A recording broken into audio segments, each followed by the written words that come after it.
గల్లీలో ఎవరు అధికారంలో ఉన్నా, ఢిల్లీలో ఎవరు అధికారంలో ఉన్నా తెలంగాణ కోసం ఒక గొంతుక కావాలి, తెలంగాణ కోసం నిజాయితీగా పోరాడేటువంటి పార్టీ కావాలి. ఇటు శాసనసభలో అయినా అటు చూడండి, 7 మండలాలు ఆ రోజు లోయర్ సీలియర్ పవర్ ప్లాంట్ను ఆంధ్రప్రదేశ్కి అప్పచెప్పినాడు. బిల్లు పెట్టింది బీజేపీ, మద్దతు ఇచ్చింది కాంగ్రెస్, పోరాడింది ఒకే ఒక్కడు బీఆర్ఎస్. సో రేపు నీళ్ల విషయంలో, కరెంటు విషయంలో, రాష్ట్ర ప్రయోజనాల విషయంలో పోరాటం చేయాలంటే బీఆర్ఎస్కి వెళ్ళాలి.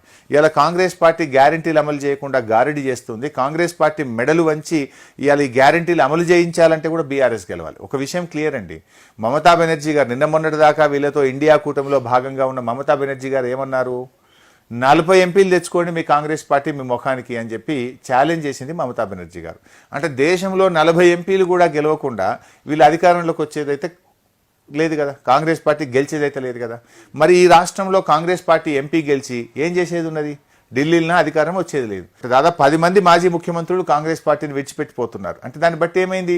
కాంగ్రెస్ పార్టీ రోజు రోజుకు బలహీనపడుతుంది. కాంగ్రెస్ దేశంలో అధికారంలో రావడం అనేది కళ అనేటువంటి విషయం ఈరోజు అర్థమవుతా ఉంది. రీజనల్ పార్టీలు బలపడుతున్నటువంటి పరిస్థితి ఉంది. సో ఈ పరిస్థితుల్లో మరి రాష్ట్రంలో కాంగ్రెస్ ఎంపీలు గెలిచి చేసేదేం లేదు. బీఆర్ఎస్ ఎంపీలు గెలిస్తే కాంగ్రెస్కు గుణపాఠం అవుతుంది.